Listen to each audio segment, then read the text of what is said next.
Hi guys and welcome to Bomb Anime. It's your girl Ruka. And Big Boy Summer here, bringing you a Let's Talk on Demon Slayer the movie, MUGEN TRAIN. Now I'm sure we don't have to let you know, but there will be spoilers ahead, so if you don't want spoilers, if you haven't watched the movie, click off, come back later when you have watched it. So I was 15 minutes into the movie and I was just like, why is anyone else needed for this mission? Because Rengoku was so amazing. But then we got to know. Despite the terrible CGI all the way through, it didn't spoil it for me. Not at all. Nah, not even a little bit. Demon Slayer does this thing where it's not just that it builds tension correctly, but it's like it builds emotional tension constantly. It's the same kind of ReZero vibes where it plays with grief, loss, despair. There's something that Demon Slayer and ReZero do that it's just in a different way that really catches at your real emotions. And I know I'm probably going to sound like a pariah here, but I even get Promised Neverland vibes. Season 1, obviously. The reveal, the futility of actually look. Even Tanjiro in the movie talks about how futile he feels, like how futile everything is. My guy learned how to do controlled breathing all day long. Then he saw Rengoku, and then Rengoku's like way higher than he can ever be at the moment. And even Rengoku's like, you're gonna need to master like 10,000 other types of sort of breathing techniques before you can even reach a Hashira. And Tanjiro had the fight of his life. The I can't even say that word. The way he had to get himself out of the dream states constantly, always, non-stop. Doing it the first time was hard. And he went through, powered through, got through the whole thing. And then while he battered and broken lying there, like, you know, he just had a hard fight. Then an upper level demon got, bruv, when does it stop? When are you gonna stop hurting my boy Tanjiro, man? This is mad. Nah, fam. Let's talk about how amazing the fight scenes were in this movie. Of course, we already know that Demon Slayer is really good with these fight scenes, but it did what most anime fans come to see when they sit down and watch an anime, and that is the fight sequences, the action sequences, and they were really good. I remember watching Dragon Ball Z in the UK and having to wait 5 to 6 episodes for a guy to turn his hair yellow. Don't get me wrong, I'm not hating on Dragon Ball. This movie delivered from jump. And then they gave me that little bit extra in the last half an hour as well. But the fights were hard in this. That last fight between Rengoku and Akaza, jeez. It was so hard that even Inosuke said, yeah, I can't even jump in, fam. There's no room for me, I'm dead. What I don't understand is how the Demon Slayer Corps actually works, because it seems to be extremely inefficient. First of all, they don't have that many Demon Slayers. They have an entire medical unit, but the medical unit never seems to be going on these really dangerous missions. So you knew that this one was a weird one. You knew something was going on. People are disappearing on this train constantly. Enough that you had to send a Hashira. Now they're the top brass, so you know that this is a really difficult one, and then you send 3 rookies in with them and no medical corps.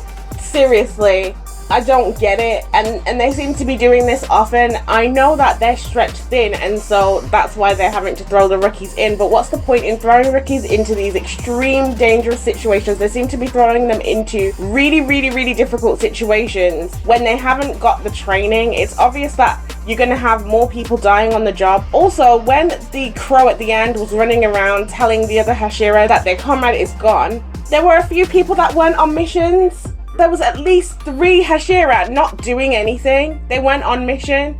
They were chilling, so why weren't they on this train? Like, I get it, you want to show us like a really good movie, and of course we had the swings and roundabouts, and I'm happy for that, but it's just so inefficient, that the way that they're running. It's obvious that you're fighting people that can regenerate and live for like hundreds of years, maybe thousands of years. You need to get your together a bit better than this. I don't see any formations. They're sent off alone, not in units. Wagwan. Bruv, let me tell you how mad it is, yeah? You mean to tell me that, you know, demons are scared of the sunlight, and you've not created flash bombs, sort of UV bombs or something that you can just pepper the place with or something? Yeah. Okay, so even flashbangs might be effective. Who knows? But let's not talk about that kind of technology. Let's talk about what you would do in the situation like this. You are an organization and a military force. You have some money behind you because obviously everyone got tickets to go on the train. So they clearly have money behind them to spend for certain things, right? So why have you not gone to like the military and been like, this mountain, we've sealed off with these flowers to have the demons there. I'm going to escort you in there and you're going to see demons in real life. This is what we're dealing with. Give us some help. That is true. How have you not done that? Because you've already got a place where you're trapping demons already, bruv. Yeah. It's not like you can't show someone, look, they're real. Yeah. We're not making it up. It exists. Funding. Like, do you get what I mean? Like, then you've got the military creating weapons that mimic the sun. Do you get what I mean? Like, or something that's more effective than the sword. Because, like, no offense, a sword is great, but if I can pepper you with bullets, man, do you get what I mean? Like, it's probably better. You might need a special stone or special material. Turn that into a bullet. They have the special material. Yeah, do you get what I mean? Their swords are made out of it. So you can turn that into a bullet. Even the hollow point that burst on impact on the inside of your body, that demon is deaded. I know. Look. I'm going to be completely honest with you guys because I love you. I am sad right now because I've just literally, this is on the back of watching the film and it really tugged at my emotions. There was a couple of tears, and so obviously I might be going a little bit harsh, but you can't say I'm wrong, fam. Are you with me on this one? Like? No, I definitely am. I mean, we've got the leader who is saying he's about to die, and I haven't seen him getting someone that could succeed him. What is actually going to happen when he goes? Who is going to take over? There aren't that many Hashira. Are they actually trying to train more Hashira? It doesn't seem like it. They don't seem to be really interested in training at all. Like the Hashira train, apparently, I guess. They must. Clearly. But it doesn't seem like anyone else has time to do so. I don't know. I don't know what to say. I'm sad. Yeah, bruv. Let's talk about how they made us care about a character that we barely even know. They had 2 hours to do it, and they did something that a lot of anime can't do for me in a whole season. Now, we didn't really see much about him in season 1, and what we did see, it was kind of like a fight between the Hashira on whether Nezuko should be accepted or not. Yeah, I get you. We didn't get to know him or care about really many of them, and yet I cared about him enough that I'm not gonna lie, tears were shed. The reason why we cared about Rengoku is because he is basically shonen, and it wasn't lost on me that the joke was made when he was calling Tanjiro Kamado Shonen. Do you get what I mean? It wasn't lost on me because he is true and true in his heart shonen. Hard, fast, justice orientated, lawful good character that will stop at nothing to make sure that justice is served, just like Tanjiro. And everybody likes that kind of idealistic character. But not only is he idealistic, he was caring. His whole purpose is to help the weak, and he doesn't lord the fact that he's stronger than you, above you. What actually made him more endearing was the snapshots of the relationship that we saw with his dad, because we know that those issues are unresolved and he's now not here. Anyone that's dealt with loss can understand the feeling of things that you felt like didn't get completed, if you will, things that didn't get sorted out, things that you didn't say, things that you didn't do. And I think that it was so smart for them to include that in the flashbacks. I hear what you say, Ruka, and like I don't want to take nothing away from that, but I kind of loved him before that. Do you get what I mean? No, I'm saying that it really helped to endear him to us, and also the fact that the reason why he is the person that he is because he was trying to fulfill his mom's dying wish. So they also had that in the end, and she appeared at the end basically saying, I'm proud of you. So many touching bits of the show, man. The show was just mad. I think Tanjiro came out a little bit worse in this show. As usual, yeah. So I keep calling it a show in this movie, my bad. Wow, like how do you reconcile that? I am back at home. Remember episode 1? Does everyone remember episode 1? Yes. Episode 1, he comes home and his family's gone. And then we go all the way back. Those emotions were re-invoked, bro. Well done, guys. You lot smashed it. This film tugged at my heartstrings the whole time, and it was so fire.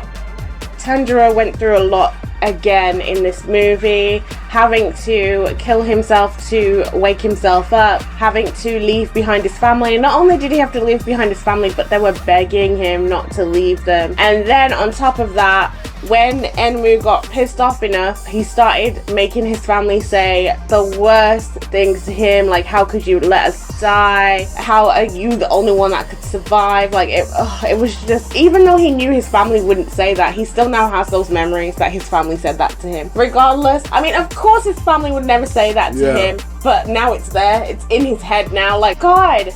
And when he was shouting at the end saying that the demon is such a coward, they fight the demons in the night when they're at the most disadvantaged, they can't regenerate, and they fight them anyway. And then you've got this asshole demon running off when things didn't go his way. He was so right.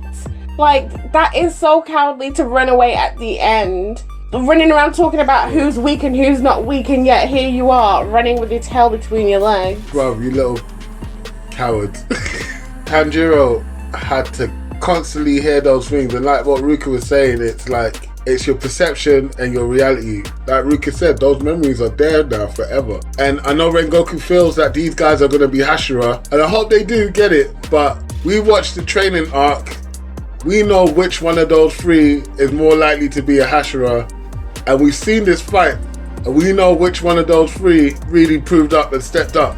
Now they all did, don't get me wrong, but come on, Tanjiro for the win in it.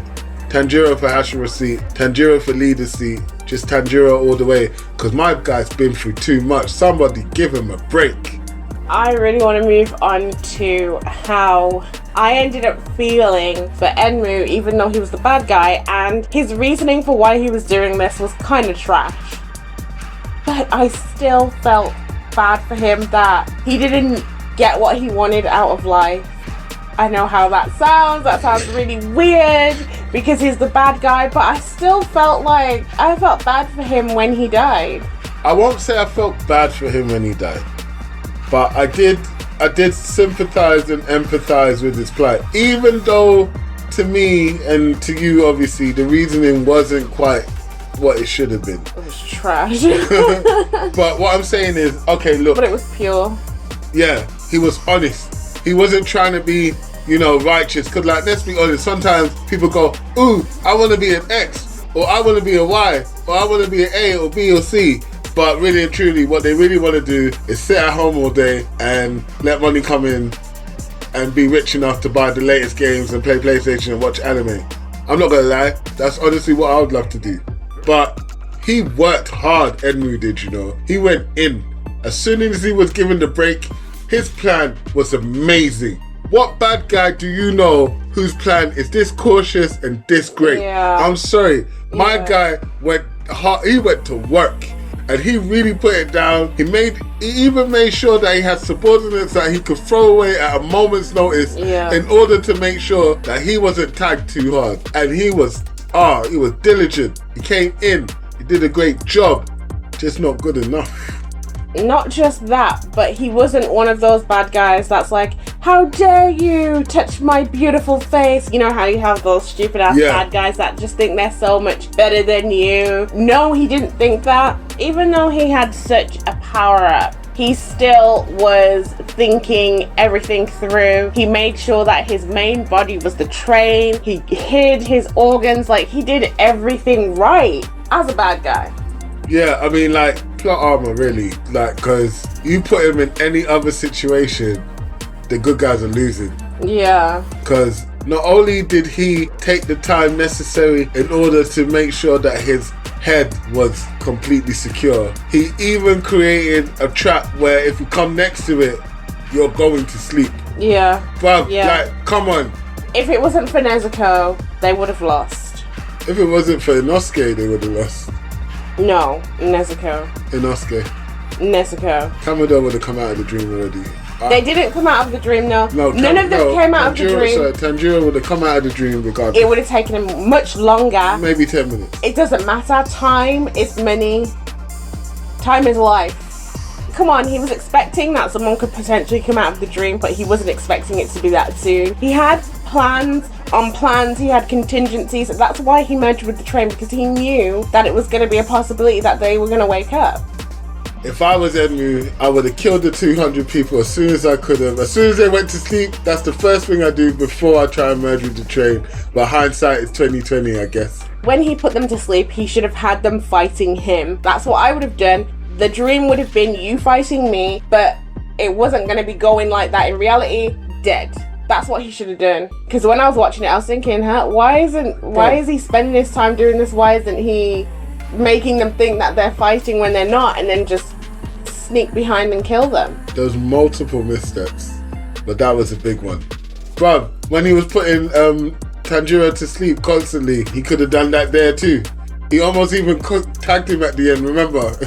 So that could have been it. Yeah. From time where you realise that my guy is doing this over and over again and coming out of it, slip it in there. I mean, he almost did, because Tanjiro almost killed himself. If it wasn't for Inosuke, he would have killed himself. But just before we close it out, I want to quickly talk about their subconscious minds.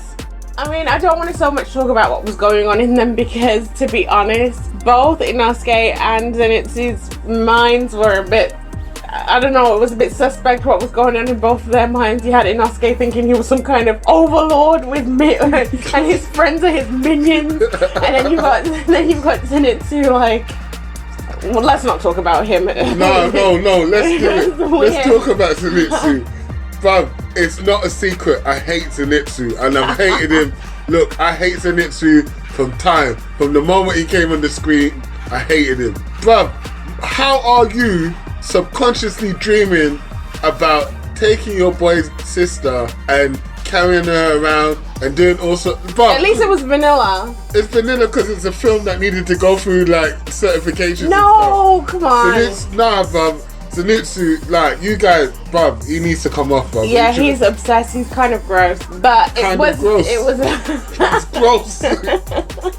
Gross. Okay, anyway, that's not even what I wanted to talk about. It was the other world inside them that is surrounding their core. Yeah, that was so interesting. So you've got Tanjiro's, who is a blue sky. It's vast, it's warm, it's soft, and there's little mini spirits inside, and I think that represents his family. His core is actually the sun I know, right? It was beautiful and just, it was interesting. And then you've got Zenitsu's, which was black. Now that makes real sense, because his powers come from when he is in his sleep mode. It's like the most zen you can possibly be. I get total center. So I thought it was really interesting that they had it all black, but then of course you had a mini Zenitsu with scissors.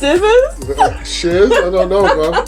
Look, and he said the only person allowed here is who? Okay, Alright? Nah, man. Guy needs to go. He needs to go, man. And then, of course, Inosuke's was that vast cave with, I don't think we even saw his core. Yeah, we did. It was a beast version of him. Oh, yes. We speculated that was his core, but we also saw Inosuke have a little mini version of him. We don't know if that's their core. We just speculated that could possibly be the core. Fair enough. So, guys, what did you think about Mugen Train? Look, I've been waiting so long to watch this, and I'm so glad I did. Were you? It was absolutely amazing. They did not drop the ball from season 1. I'm even more excited for season 2. I can't get enough of this. Don't forget to like, subscribe, and share. Peace.